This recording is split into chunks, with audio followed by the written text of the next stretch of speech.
Naka-standby na 24 oras ang mga personnel sa Tacloban City Disaster Risk Reduction and Management Office human giisang blue alert status sa dapit.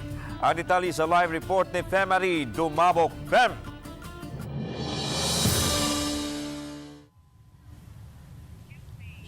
Langawa sa mga personnel giandam na usab ang mga evacuation center dinhi sa Tacloban City. Kining Tacloban City Convention Center o mas na ilang Astrodome may usa sa labing dakong evacuation center sa Tacloban nga makapahiluna og 4,000 ka mga tawo.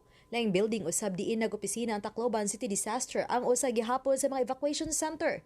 Matod ni Eldebrando Bernadas, Pangulo sa Tacloban City Disaster Risk Reduction and Management Office, nga sa bisan unsang orasa mamahimo na kining kabalhinan o temporary shelter sa mga residente nga mobakwit.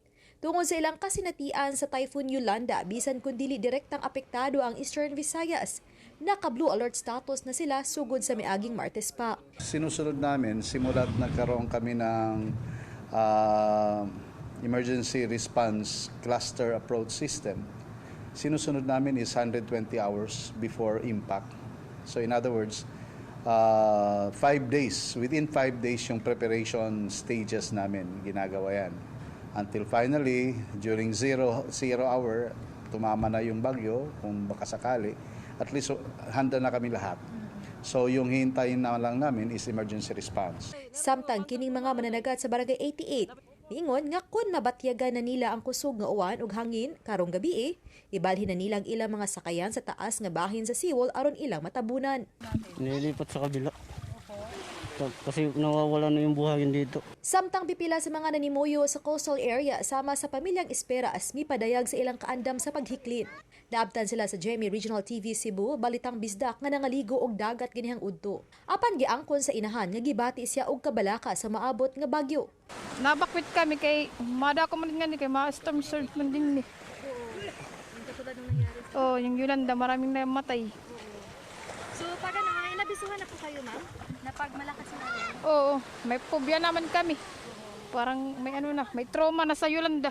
Mato sa City Disaster Officer nga sa 20,000 ka mga molupyo sa coastal areas o flood-prone areas, ana na lang sa 3,000 ang ilang gitutukan alang sa force evacuation. Sa ngayon, nasa blue alert status kami, prepositioning kami ng mga emergency response materials. Nakita nyo yung mga bigas, those are intended for just in case magkaroon ng force evacuation o di kaya displacement ng mga tao. Magkaroon na ng warning signal nagsasagawa kami ng bandilyo.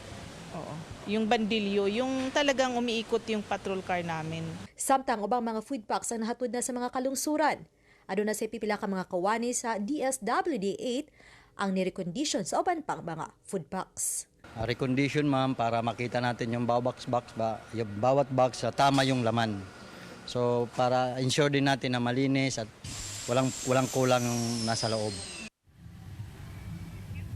Laan karong gabi gipaabot nga moabot ang dugang mga relief goods para sa Eastern Visayas nga gikan kini sa DSWD National Office ug gikatakda kining ihatod direkta ngadto sa mga kalungsuran ug sa dakbayan aron idugang sa mga naka-preposition na nga mga relief packs nga giandam na usab nga iapod-apod ngadto sa mga posibleng maapektuhan sa epekto unya sa bagyong Mawar kung musod kini sa nasod pagatago na kining bagyong Betty. Lan? Okay, daghang salamat, Femari Dumabok.